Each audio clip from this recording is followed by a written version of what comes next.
Whether you keep them in your home or love to see them in theirs, these are the creatures that bring us all together. Reptiles. We're going to be delving into the experiences of reptile lovers from around the block and around the world.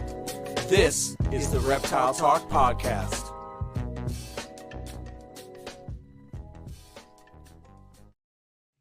Boom! What's up, everybody? This is Jeremy Turgeon from Brassman Reptiles. And I'm Robin. I'm keeping it real. Woohoo! Thanks to everybody in the chat who has been bearing with us for the last 8.5 minutes as I was trying to figure out what the hell was going on with my audio. But I didn't figure it out, but we're still here. We're still doing it. We're still rocking. We're still here. So we're super excited to be talking Amazon tree boas tonight. I'm super stoked. Before we even jump into that, though, if you've missed the information that's been circulating right now, we need to be seriously paying attention to what's going on down in Florida. As USARK Florida posted today, the FWC is contemplating pushing through a safe list or a white list of reptiles and just animals in general, non-native animals in general. Anything that's not on the safe list would essentially create a de facto ban on everything else. Everything else would be considered prohibited unless it is on that safe list. So please, please, please, please do us a favor. Just go check out USARK Florida. You can find them on Instagram and on Facebook. Give them a follow. I've been talking with a bunch of different people down in Florida. After getting wind of stuff, I did a live stream with Kevin over at Nerd earlier, and talked with Mike Wilbanks and a few other people as well. Just this is not good. The ripple effect of this is got a catastrophic potential to everything animal related. So please go check that out. And in tandem with that, any super chats that come through tonight are going to go to USARK Florida, because they're going to need money to help support this. So yeah, any super chats that come through tonight, which we appreciate whenever they do, but any super chats that you guys send in tonight is all that is gonna go right to USARK Florida. So if you have the ability, please throw it over, or just go donate whatever you were going to super chat right to USARK Florida. Either way, it's totally fine, but they're gonna need that help and support. So that's that. I don't want to spend a whole lot of time on that. I want to talk about Amazon tree boas. But I definitely did want to get that out of the way, and I will be hopefully chatting with Phil at some point tomorrow to get some more information on what is going on with that and when we can get him on the podcast to discuss it. I know he's traveling today, and then I'll be traveling tomorrow, so our schedules don't really connect very well. Brian Gundy is in the house. The legend. I saw that. I was like, what? Yeah. For those of you who don't know the legends of Brian Gundy, man, this man dives for handfuls of snakes while field herping, and I want to see this in person. At some point I will. But trust me when I tell you, Brian Cusco has told me the many legends of Brian Gundy. So I'm very excited for that. All right before we bring Brandon on, I just want to shout out Randy for dropping the super chat, $20 super chat. That's going to go right to USARK Florida. Thank you, man. I appreciate that. And all right, without further ado, bam, we're going to bring on Brandon Kreis and talk some Amazon tree boas. Bam, what's up, dude? What's going on? Hey, all right, cool. I was like, oh no, he froze. Oh yeah, I did for a second.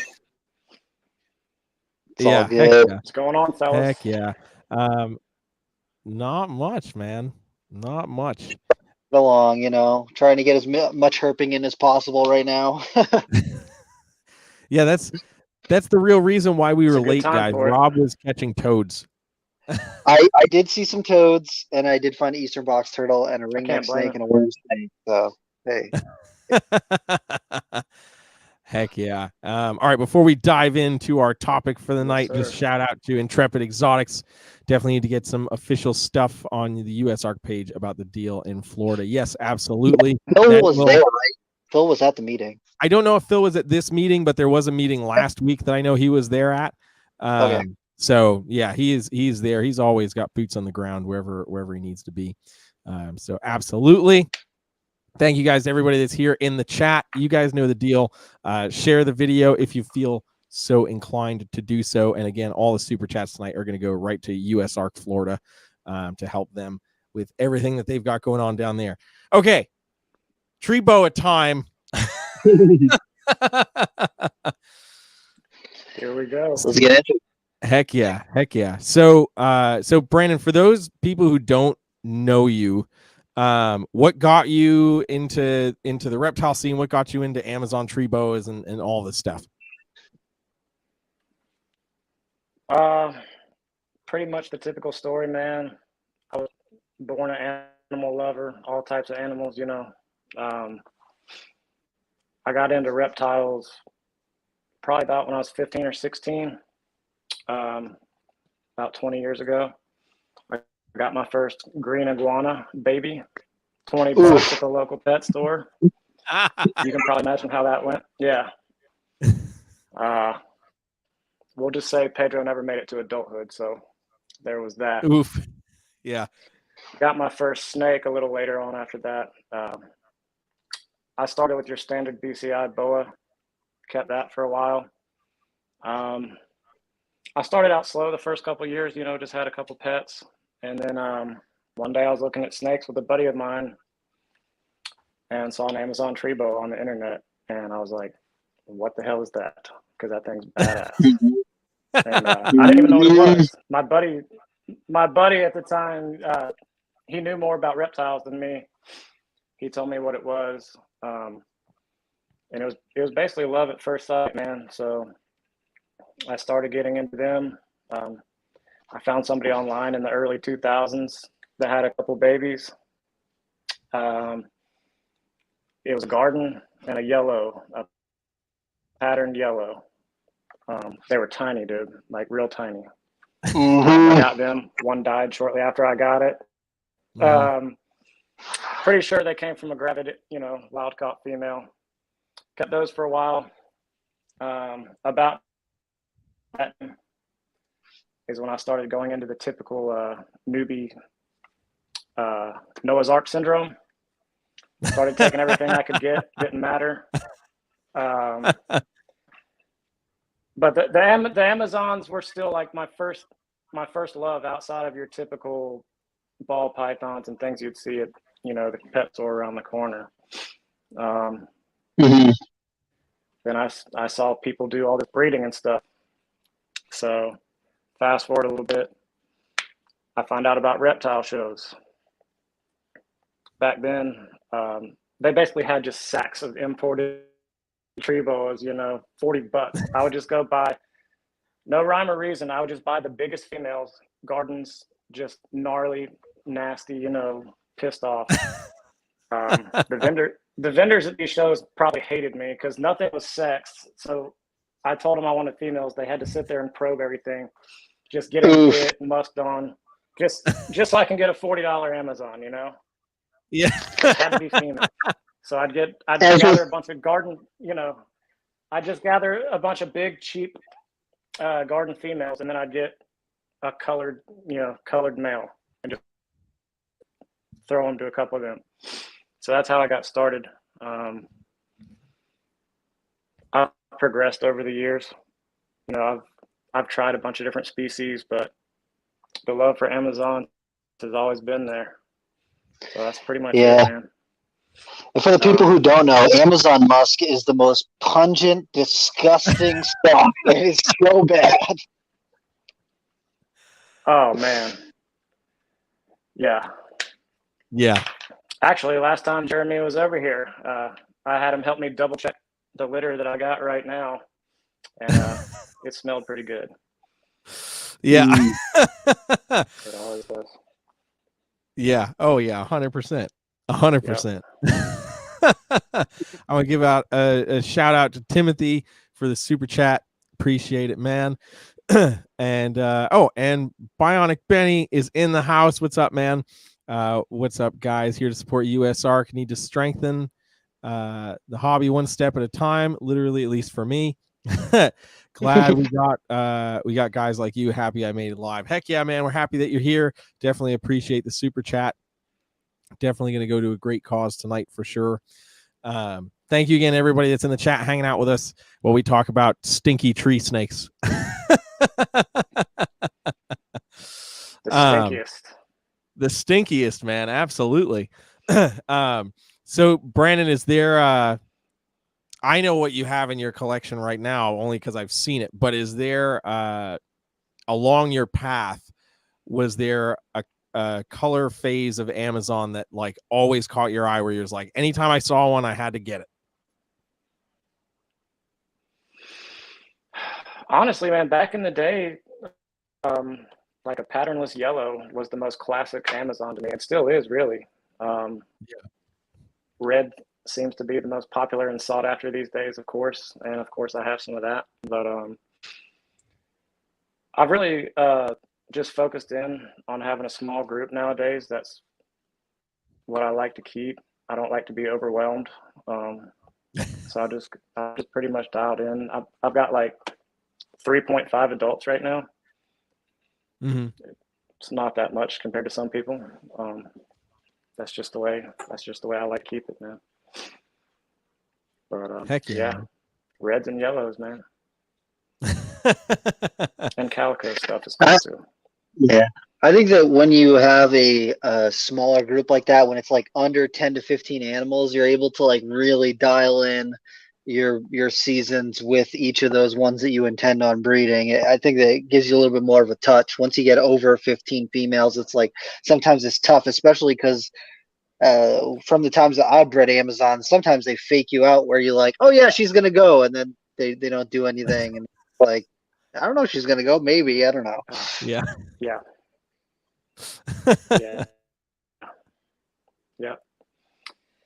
Yeah. So I've just always considered myself a hobbyist that breeds occasionally. I don't think I'm anybody special. I wasn't really sure why Jeremy wanted to talk to me of all people about Amazons, but you know, that's cool.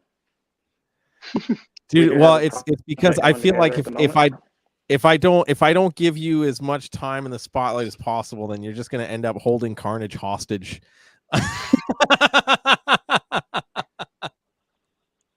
He's like 6 feet away from me right now, so if you want to see him at any point, so you can make sure he's alive, I can pull him out for you. No, I trust you. So for those of you who don't know, if you follow me on Instagram and you saw my post, the tatted hand holding Carnage next to that insane bicolor girl, that was Brandon's hand holding Carnage. I have no tattoos on my wrists. It's never too late, Jeremy. sir. True. That's fair. Oh man. So you've been keeping the Amazons for a long time, and we talked a while ago, especially right when I was making that post of those two Amazons about the Dark Grove line lineage of the Amazons, and that's an OG line that not too many people know about. So when did you find out about the Dark Grove stuff? Well, I remember it from back in the day, man. I used to be in forums and stuff. I don't know if you guys were.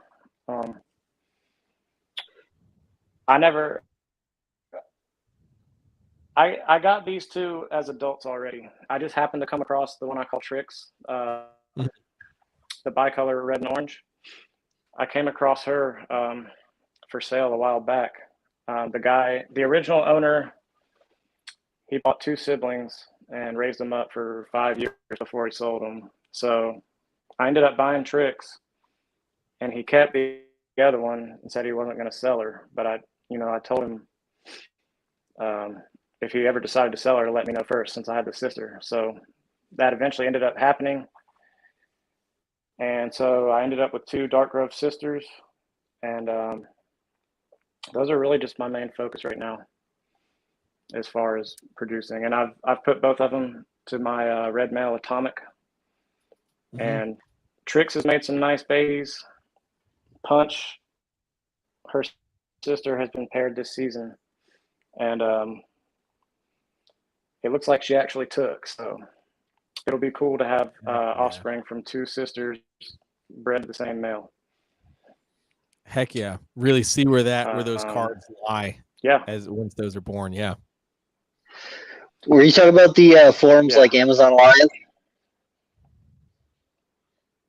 Yeah, and even like the old king snake forums and stuff, back then.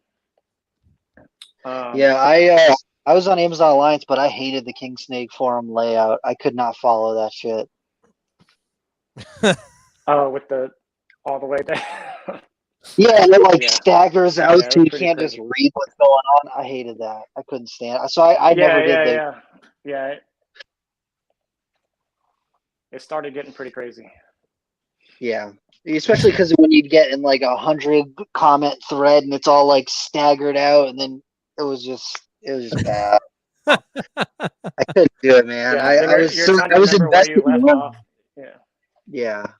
I was trying to learn. I was like, I can't follow this shit. So I just stuck with like Amazon Alliance. I did, what was it, ballpythons.net had people post Amazon stuff on there sometimes, and bloodpythons.com forums was where I spent a lot of time, and nerd forums too. Or either, what was the forums you were at? Redtailboa.net. Yep. There was another website. I want to say it was redtailboa.net. I was on there. It was. Yeah, I knew about the forums, but I never was on there. Yeah. Because like boas were not really my thing. Yeah. I liked Amazons, but not the BCI stuff.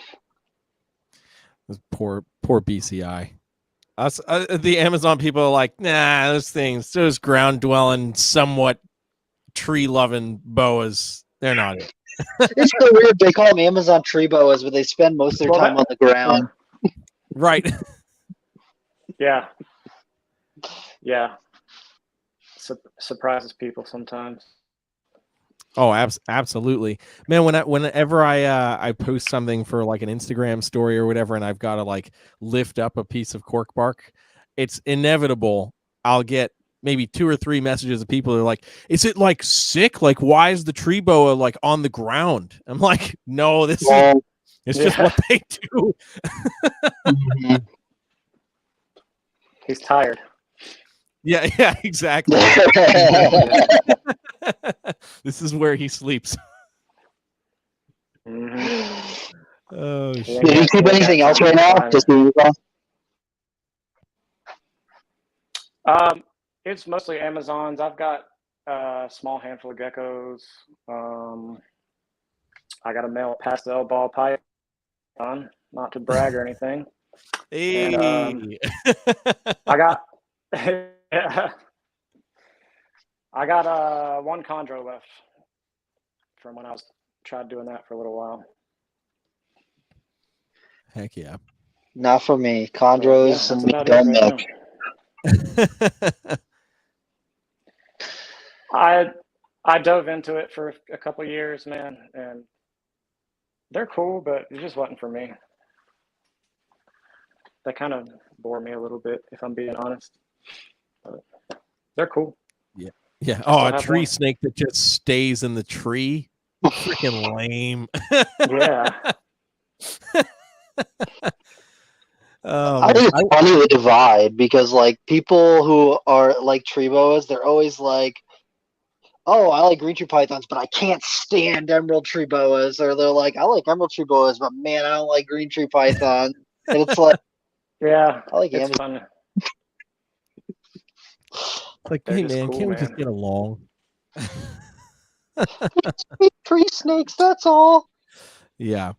No, I appreciate my Amazon tree boas, man. I like not knowing where the hell I'm going to get bit from. Yeah. It can happen for sure. I will say they're not, a lot of them are not nearly as bad these days. as they seem to be when I first started with them. Yeah, Of absolutely. course, we're talking about multi-generation captive bred versus plucked out of a tree. So, yeah, but yeah, it's nice to be able to just pick up an adult Amazon out of its thing and deal with it. You know, not have to worry about it too much. yeah. I've been pleasantly surprised because I've got a fair number of imported animals, and I've been very surprised at how tractable they have been, and they're not totally losing their minds. Like when the first Amazons that I had gotten, I don't know how many years ago, it's like as soon as you like walked past the enclosure, they're like ready to murder, you know. And so it's like, forget about trying to do anything inside the cage. They've already figured out, like, you're there, you need to die, like, don't touch me, you know. So this has been nice. Yeah. I have a couple that are like, as soon as I open up the enclosure, they're like, you have to not come any closer. And then they lose their mind. But for the vast majority of mine have been good. Yeah, I got one that's still like that, but everything else is not everything else is either like basically hand tame or not terrible to deal with. Yeah. So yeah, and that's when you can really have that rewarding experience, you know. And I mean, I've got a dozen or so Amazons now, and for, like I said, for the most part, they're all pretty tractable and stuff. And to be able to have that interaction with them where you just hold them, you know, you don't have to worry about, oh man, I gotta, you know, whatever. Like, you can just hold them and enjoy them, you know, and they're just gonna check you out and then try to go climb on something and do their thing.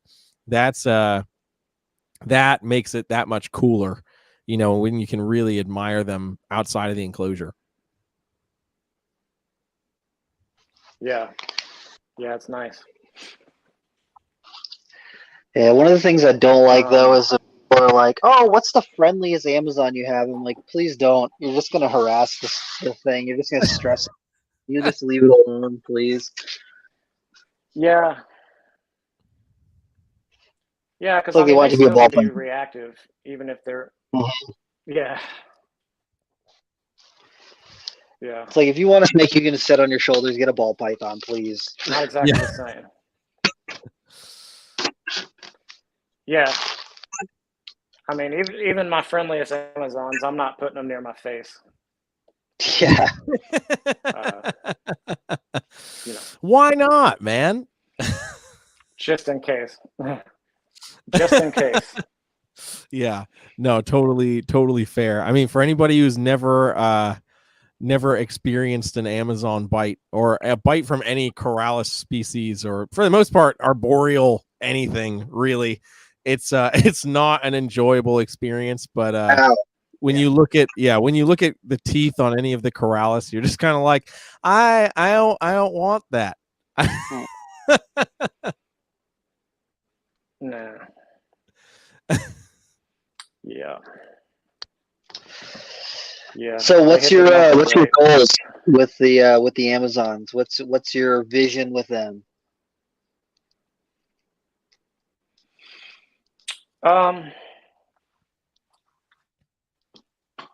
Just refining. You know, I'm not really. It's probably not the most popular thing for me to say, but I don't really care much for like tigers and stuff like that. I like really clean, I like really clean bicolors, really clean patternless, and really just try to refine and make the cleanest ones of those I can. Yeah, when you see a clean bicolor, that just like takes everyone's breath away. Yeah, I'm just trying to stay in one little small lane. You know, I work a lot. I got other hobbies, so this is just like one thing I do. I stay in my little lane, and that's it. Heck yeah. No, I think that's like when we were talking about having you on the podcast, I was like, that's one of those things that that I like, you know, about being able to talk with not just breeders, but the hobbyist that's got, you know, a tight collection of stuff. And they're like, no, this is what I like. This is what I'm trying to do with it.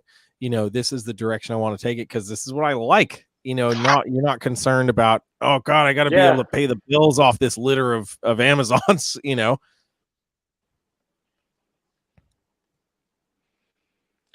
Yeah, I mean, if nothing goes for me once, like last season, I didn't get anything, and that's fine.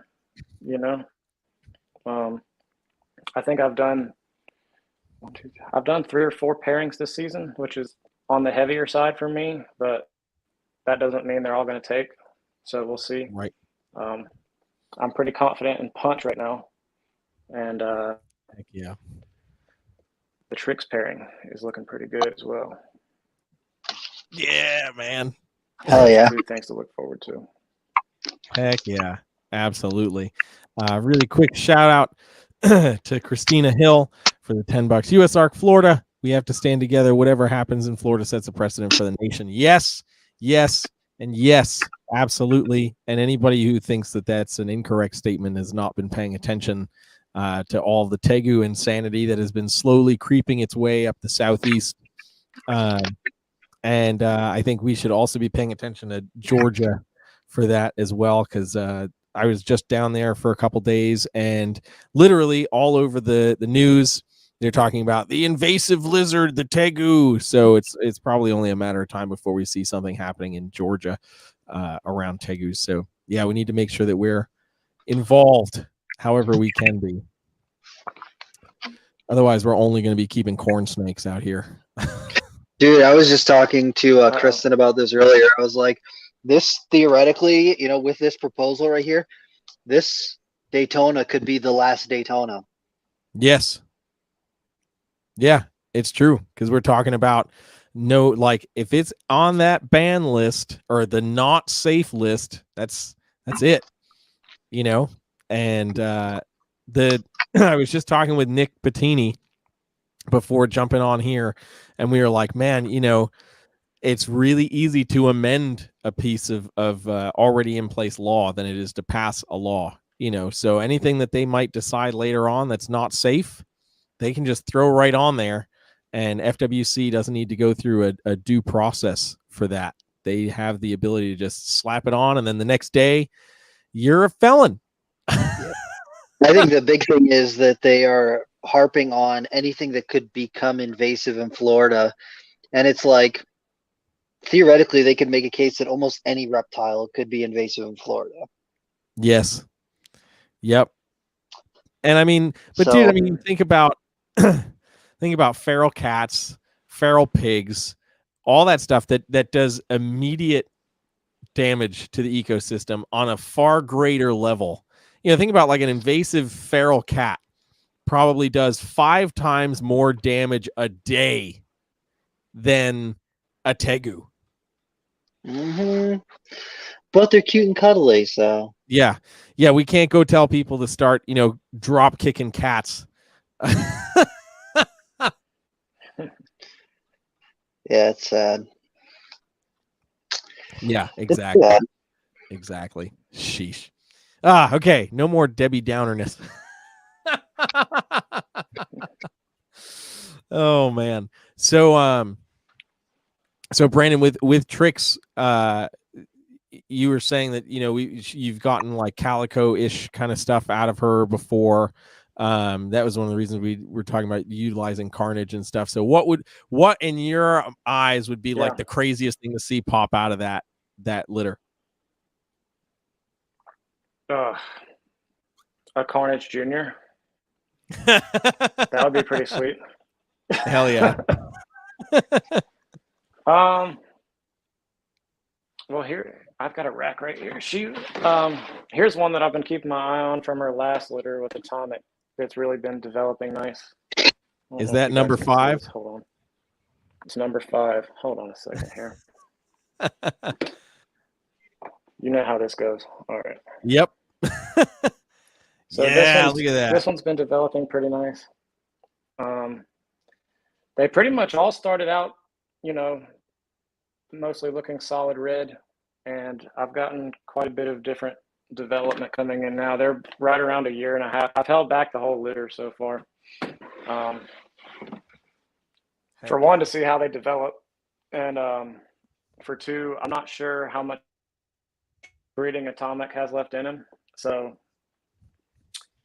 I don't want to get rid of too many just yet, you know, until I see what comes out of her sister. So, Right.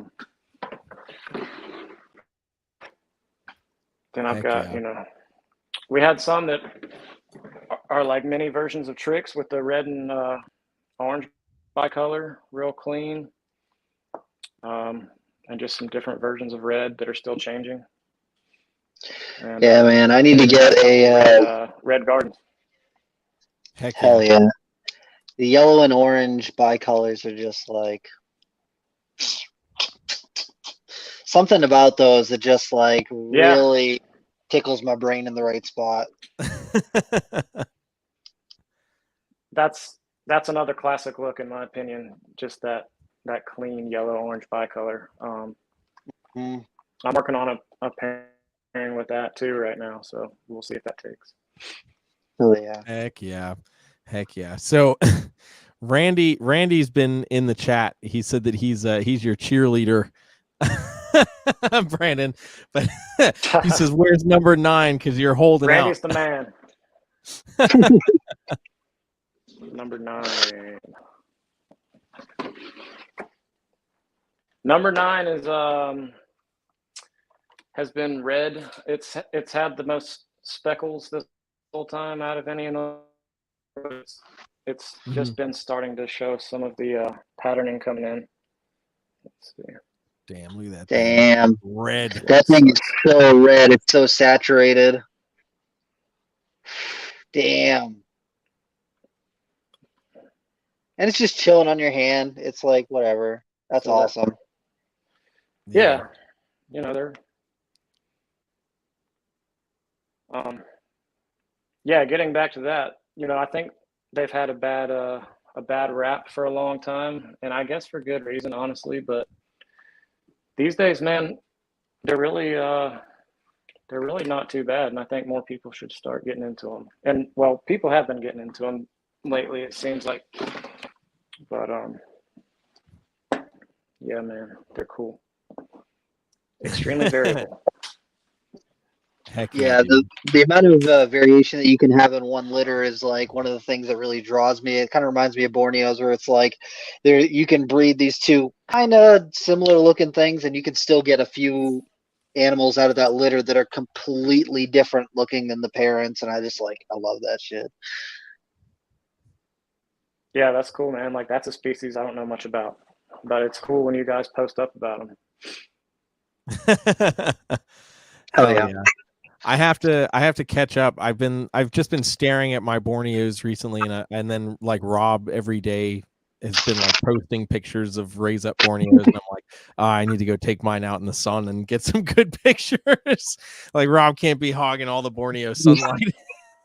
Look, man, Matt Minatola's been crushing it. Some of the stuff that he's been posting pictures of recently, I'm like, I'm losing my mind over here. I'm like, dude, these Borneos, like, he goes quiet. He went quiet for a little while, and then he's like, oh yeah, you guys forgot that I'm the best Borneo breeder in the world. Well, yeah. Here, check these guns out. Yeah. I can't wait to see what he hatches out this year, man. I'm so amped. Oh yeah, dude. Yeah, it's gonna be nuts. We got to run an ad break at some point. Yes, actually, yes, you're right. I didn't even realize we were that far in. Okay, we're gonna run our ad break, and we will be back in about 2 minutes. So we'll see you then. Black Box Cages, located in Buford, Georgia, is your one-stop shop for all of your caging and rack needs.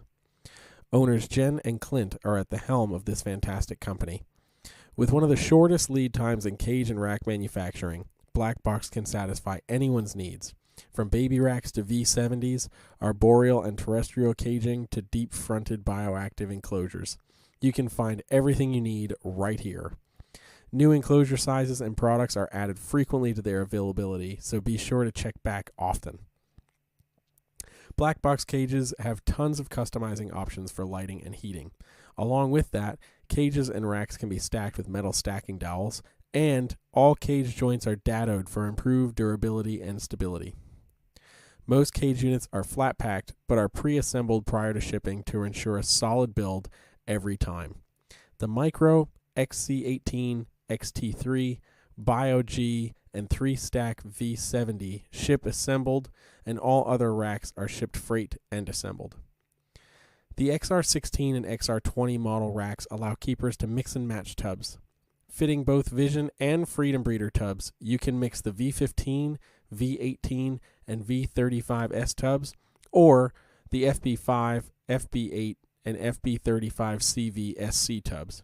This kind of flexibility allows keepers to raise their animals from hatchling to juvenile or subadult size before needing to upgrade into adult caging. Don't just take our word for it. Go to their website to see countless customer reviews and review videos from keepers all over. To learn more about Black Box Cages, follow them on Facebook and Instagram at Black Box Cages, and of course their website, www.blackboxcages.com. Links to their socials and website will be available in the podcast description. Bam! So we are back from that. Shout out to Black Box Cages, our full year supporter. We appreciate that. If you haven't checked them out already, go check them out. And if you have Amazon tree boas, you need Black Box Cages. That's all. Just saying. That's all I'm saying. They work pretty well. I need some. Yeah, that's right. We gotta get Brandon to get a whole room of Black Box Cages. Then I won't feel so bad when I have a whole room of Black Box Cages. That's next on the list.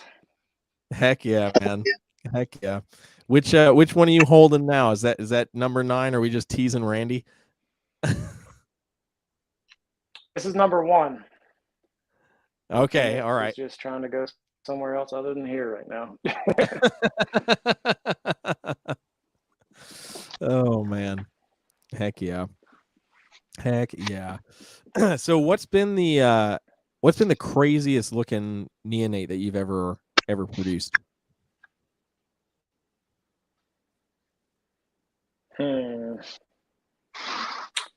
Probably back in 2019, I bred Atomic to another female of mine, called Moana. Actually, she's a big, just I don't even know how to explain her, man. Lavender, but she's got a lot of just random scale colors mixed in there.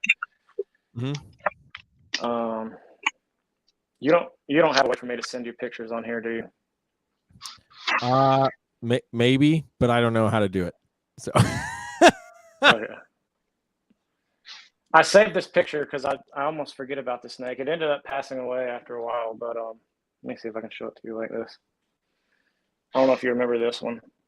Oh yes, yeah. Oh my god, yeah. Thing's crazy. Yeah, I was like super excited about that thing. That whole litter was pretty much a disaster. It was mostly a stillborn litter. Mm-hmm. That one was alive, and another one with a kink in it stayed alive for a little bit, and then they both ended up passing. But that litter was just so variable, man. It was a little bit of everything in there. Damn. Trying to repeat that pairing this year too. So heck yeah. We'll see. There was even a paradox stillborn in there. What? That's yeah, black crazy, and orange. Oh man. Well, fingers crossed. You know how fingers it crossed. goes. Something close comes out like that.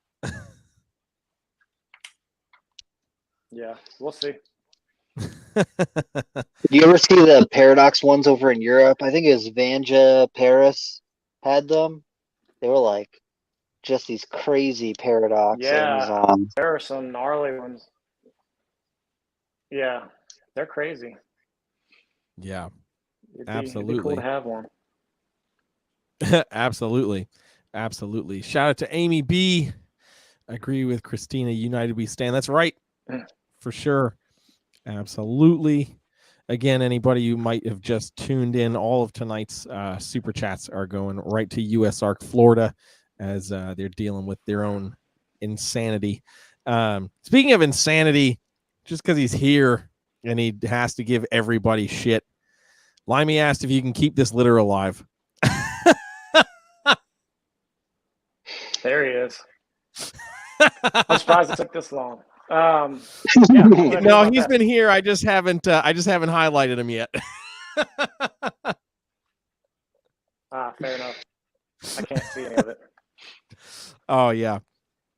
Yeah. He's said a few things. Some of them won't be repeated on the air.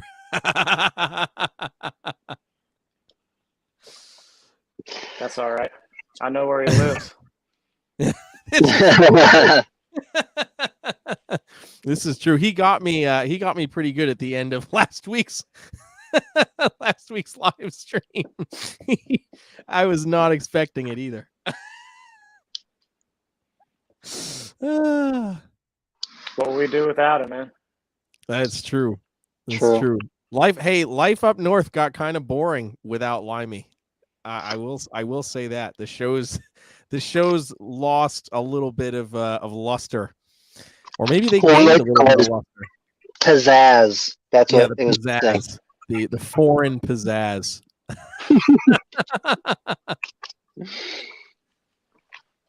Well, since we're all in the same state now, we should probably all get up sometime. This is true. Absolutely. Can Limey get up? Does Limey get up? He just needs a little blue pill, but he gets up. Yeah. Oh god. I'm just gonna say I don't know.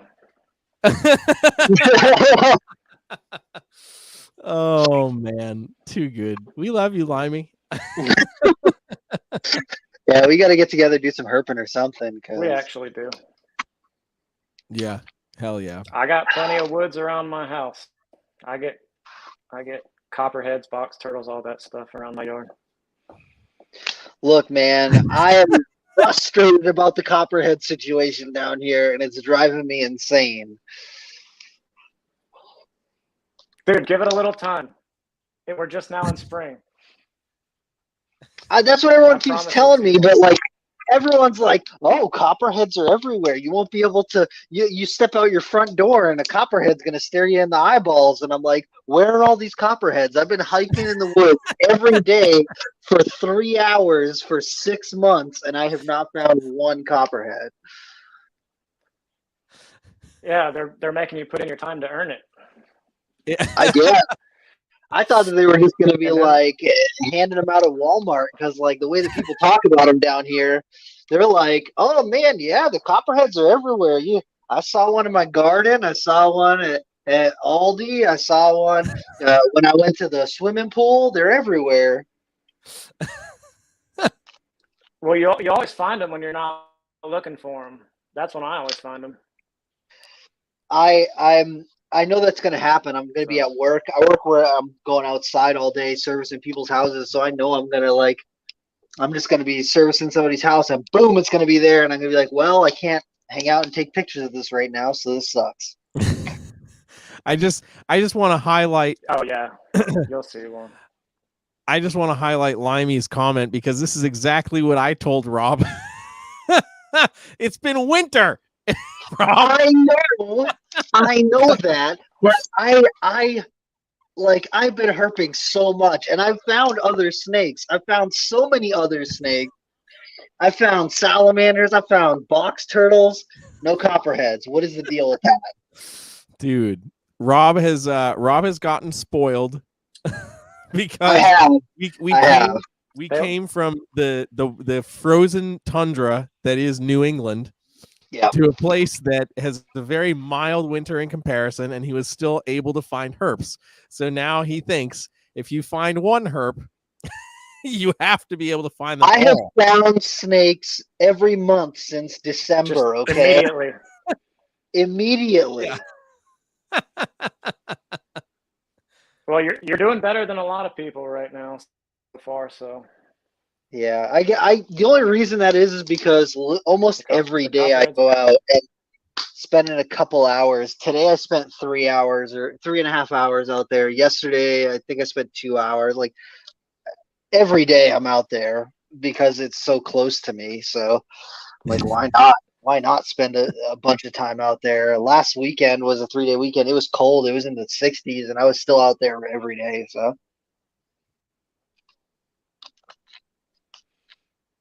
I can't help it. Yes, sir. I want to see snakes. I mean, I got a lot of snakes here, but I want to see more snakes. Meanwhile, I want everybody that's Never listening enough. to recognize that Rob said it was cold, comma, it was in the 60s. Yeah, it was cold, man. We're both from Massachusetts. The 60s is t-shirt weather. Hey, I'm with I him. don't feel comfortable.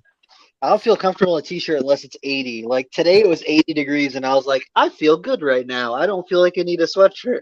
When it gets down close to 70, I'm like, okay, this is not comfortable anymore. It is what it is. Oh gosh. Have you seen any rat snakes yet this year?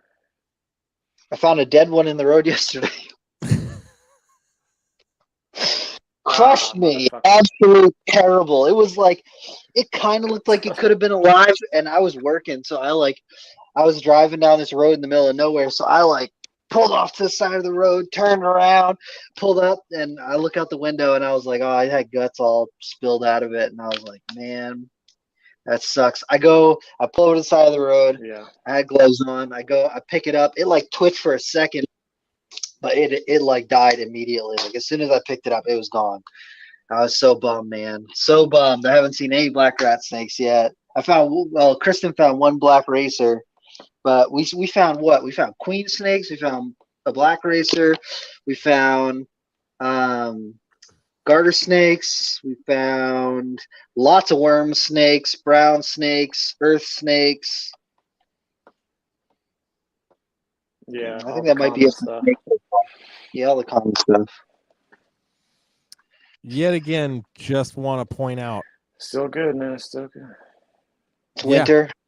Yeah, well, it's winter, but also we came from a place where most of this shit didn't exist, Rob. That's a green snake. Yeah, for real. I found more species here than exist in New England, and I'm still petty about it.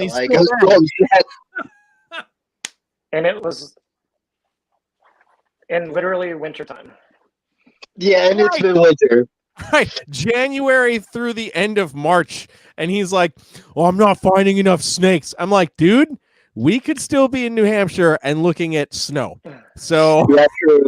Jake sent me a snap that he found first snake of the year this week or yesterday, and I'm like, "It is what now? It is April. Come on."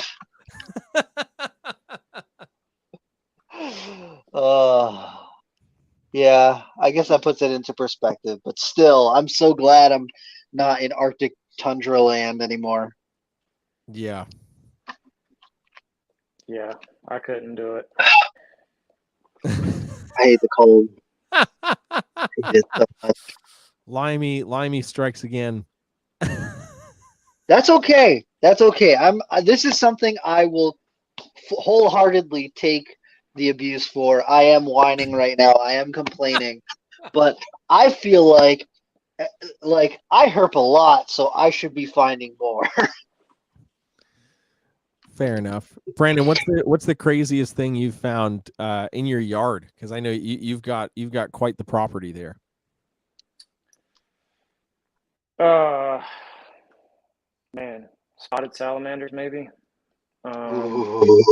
Heck yeah.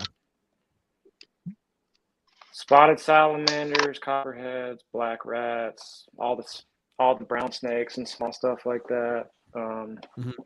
Plenty of box turtles in the summertime. Nothing like crazy. Probably the spotted salamanders, just because that was probably the least expected to see in my yard. Mm-hmm. Heck yeah, dude. Dude, I remember the first time I found spotted salamanders in Massachusetts. I was like, "Oh my god, this is so cool." I was like, they're so big, because the first one I found was like a little one, and then the next one was like a big one, and I was like, "Holy shit, that thing's huge!" Yeah. Yeah, I found like different sized ones in my yard too, like little babies and then big fat ones. There's like this little I feel certain like, spot of leaf litter that they like. yeah, I feel like when you find an adult, you're like, holy crap, like that's a big salamander. Mhm. Yeah. Dude, supposedly eastern part of North Carolina, you can get the eastern tiger salamanders, and I'm like, That oh, really? that I would lose my mind. Hey, look, I know people in this state, in different parts of the state, that have good spots if you guys just want to go see stuff. Like the Yes, I do mountains, want to the go sand see hills, stuff. stuff like that. Yeah, dude. I was looking at some of the distribution maps on like different species, and I saw those green salamanders are found like way, way, way west in the state. And I'm like, I need to make a trip just to go see those because they're just so fascinating to me, dude. They're like this green and black salamander, and I'm like, oh my goodness. And they live like in mountain areas, like climbing moss rock ledges. Like they're not just like on the ground. They're like arboreal salamanders. They're so freaking cool. Hell yeah. Just want to see him. That's all. Heck yeah, dude. Heck yeah.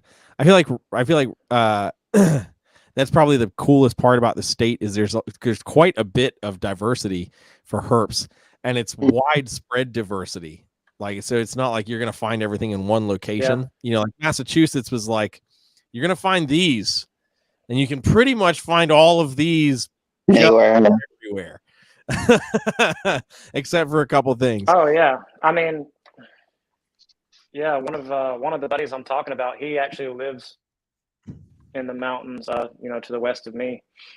He's really cool locality: corn snakes, king snakes, rattlesnakes, tons of different salamanders. I mean, so it's maybe 45 minutes from my house, 45 minutes or an hour. So if you guys ever want to do something sometime, we can try to plan it out. Hell yeah. Heck yeah. Hell yeah. And while we're also on the topic of all being in the same state, I have to do a shameless plug for the Carolina Herpetological Society, because we have our first open meeting happening on April 24th. It'll be at Lake Norman State Park, right in Troutman, North Carolina. So anybody that's in the Carolinas, if you want to come join us for that, all the details are on Facebook. Just look up Carolina Herpetological Society, and you'll find all of that. So I'm super stoked for that. And then our May meeting will be in South Carolina. More details are coming on that soon. We got to be able to nail the date in for that. But yeah, I don't want to spill all the beans on it. I know Rob's super amped. I'm so excited for the meeting, dude. Like that is, I'm gonna show up 2 hours early, and then I'm gonna stay 6 hours late, and yeah, that one's gonna be. Yeah, that one's gonna be fun for sure. And then from June on, hopefully we'll have a centralized location that we can be meeting at a more consistent time for that, at least once a month thing. But yeah, super excited for that. Limey says he won't be there, which means we'll have a good time. So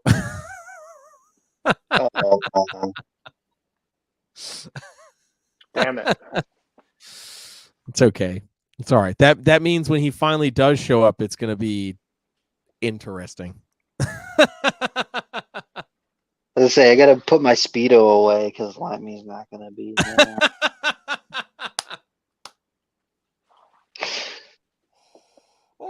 Jeremy, you got a new bathing suit today. Don't let that stop you. We're not supposed to talk about that, Rob. What happens in Daytona stays in Daytona. Oh man, Brandon, I'll have to send you a message. I don't know. Did you see the post I put up today unboxing those carpet pythons? No. Okay, so I got them from my buddy KJ down in Florida, but there was a whole conversation that happened where he convinced me to buy a snake while I was down there. I wasn't supposed to buy any snakes, but he convinced me to buy a snake, and I was like, I'll buy this snake, but you need to give me this. And that was however many months ago, and I almost forgot about it. And then we were talking recently, and he's like, "Hey man, like, I want to get these snakes to you. Weather's warming up. We're looking good to ship, and blah blah blah." So I was like, "Okay." And he's like, "Do you remember the Daytona deal?" And I was like, "I vaguely, man." And dude, he delivered on that. So I'll send you the pictures. I had people in my DMs like, "Did he send you like Fair some enough. phallic object or something?" I was like, no. I wouldn't have laughed that hard, but It's even better. yeah. Damn. Now I hate I missed it. Oh man, it was good. I knew I had to do it. I knew I had to do the unboxing on camera because I knew there was going to be something in the box, but I didn't know. I couldn't remember 100% what it was. And then as soon as I saw it, I was like, I remember this. Oh shit. Oh yeah, I should make cupcakes for the meeting. Yes. Oh yeah. So that brings me back to what I was going to say. So the meeting's at Lake Norman State Park. So it's, come have a good time. You can bring your family. It's a great place. If you've never been, it's wonderful. I love going out there and just walking the trails. But it's bring your own lunch. It's in the afternoon. So the board is going to bring, general light refreshments and stuff. But if you're going to stay and hang and everything, definitely recommend that you bring your own lunch and hang out. There's plenty of cover inside and outside in case it rains and stuff. So, yeah. So back to the Amazon talk. Randy's bringing us back. He's asking me what I did with that when did I get that red Amazon with the yellow head? What are my plans with the Amazon? So, yeah. So that Amazon I think I got that before I moved down here, actually, from one of my buddies down in Florida. It's an imported animal, and we were going back and forth on it for a while, and I finally was able to get my hands on it, and it was cooler in person than it was in the photos, and in the photos it was pretty cool. And he thought that it was a male, and it turned out to be a female. So I was even happier about that, because then I knew I could throw it to Carnage and a whole bunch and Hellboy and all that stuff. So I was super stoked about that. It's just a really bizarre animal, and in this most recent shed, there's some black speckling that's come in, almost like a black calico look. It's very interesting. So I'm intrigued to see how that will develop. So her head is bright orange, and she's got these blotches of black, like grayish black on it. It's very, very unique. So, and my plans with the Amazons, I'm loving the red stuff, obviously, just to be a follower of the trend there. The red stuff has always caught my eye, though. I'm really interested in doing like the clean bicolor stuff. Like I really like the bicolor tigers, but that are just like stupid clean, like some of the stuff that Rory was producing. Just those stupid clean. Those are the tigers I like. Yeah, exactly. Like though, every time I see him posting those, I'm like, I don't need it. Yeah, so I'd take one of those in the collection. Yeah, yeah, absolutely. So I think I might have to get my hands on one of those. I am certainly expanding on the Amazons this year. I'm probably going to double the size of the Amazons this year, and then depending on what things look like, I might double that number. But because I have a problem, but it's easier to feed 40 Amazons than 100 ball pythons. But it's not easier to clean that many cages of Amazons. That's fair, but I'm here for it. I'll say also it's a lot easier to feed many pythons Amazons, babies. True. Yeah, fair enough. Yeah, Again, cleaning day. baby Amazons Cleaning day seems to take a little longer with the Amazons. Yeah. Mhm. Yeah, I'm definitely interested now. The auction addiction is real. Clint from Black Boxes in the house. The auction addiction is real. Yes, absolutely is. The addiction is real. Yeah. I mean, auction addiction is real too, man. If I get enough beer in me at Tinley, there's some bad choices made at the auction. But yeah, I mean, I think between probably this year and next year, with the stuff that I've got breeding for the Amazons, a lot of the growth of the collection is just going to come from holdbacks. Rory's got some stuff that I'm interested in, but I don't want to go hog wild buying stuff when I don't even know what I'm going to be producing from my own animals, and I know I'm going to want to hold some things back. So, so we'll wait. Yeah, for sure. Yeah, we'll wait and see. I mean, hell, with this litter that Brandon and I are working on, we might, we'll do our split, and then who knows, 6-7 months down the line, we're looking at offspring and be like, I'll swap you that one for that one. Yeah. So sell babies on the next go around. Yeah, exactly. Just keep them all back. Don't worry about it. I do have. I've got one Rory animal in my collection right now. It's a bicolor, yellow-orange bicolor. Dude, his bicolors are mint, man. Yeah, he's got some incredible animals. Man, so we'll see. And a lot of people have been buying them and posting them up lately too. So there's going to be a lot of Rory blood floating around here in the near future, besides just the stuff he makes. Yeah, absolutely. It's been great to see the attention that the Amazons have been getting recently. Because now people are starting to realize, like, yeah, man, hey, these are gorgeous, gorgeous snakes, and they're not the evil tree monsters that they've been portrayed to be for the last 20 plus years. That scrubs are. Yeah, man. Him, date. Yeah. There's definitely been some people putting in the time and effort over the years, and sticking with it, and it's starting to show. Hell yeah. Heck yeah. All right, so we are wrapping up our time. We've gone past our hour mark, which is cool. That means you didn't suck, dude. Thank God. Guess it depends on who you ask. Oh man. So we always ask our guests one final wrap-up question. So that question for you is, what in the realm of reptiles, be it something in your own collection or something that you've seen online scouring the interwebs, what in the realm of reptiles has you excited about reptiles right now? Oh man, I hear you guys ask everybody this question, and I still wasn't ready for it.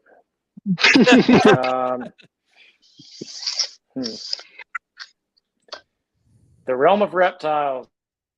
Well, I'm just going to go with Amazons, man. A lot of progress has been made, and some really cool stuff is popping out, has been popping out, and I just want to see what keeps happening with that, really.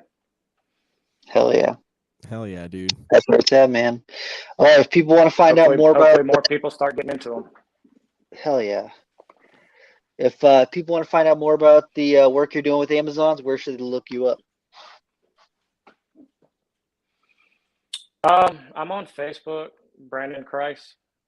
I don't do a whole lot on there. I'm more on Instagram. That's snakeman_BK. I just post stuff on my page that I think is cool and post stuff in my story sometimes. That's about it. Hell yeah.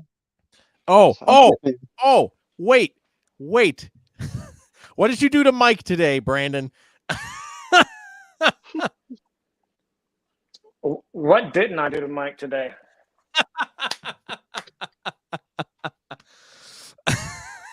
Bruh. That's every Listen, day, baby. every single time. It's usually on Fridays that you post something messing with Mike, and I laugh my ass off every single time. I gotta get him riled up for the weekend. Bruh. Rob, it's literally the equivalent of like us and Dan. Yeah. Mhm. Yeah. No, I know. I watch it. Oh man, too good. Well, dude, I appreciate you coming on and hanging with us and just chatting about Amazons, dude. It's been a blast, man. Yeah, man, appreciate it. Hopefully we can get up sometime soon, man. Hell Yes, yeah. absolutely. All right, that wraps it up, guys. Next week, I don't know who the hell we're talking to because I'm not looking at my phone, but you know the drill. We'll tell you. See you guys. Take care.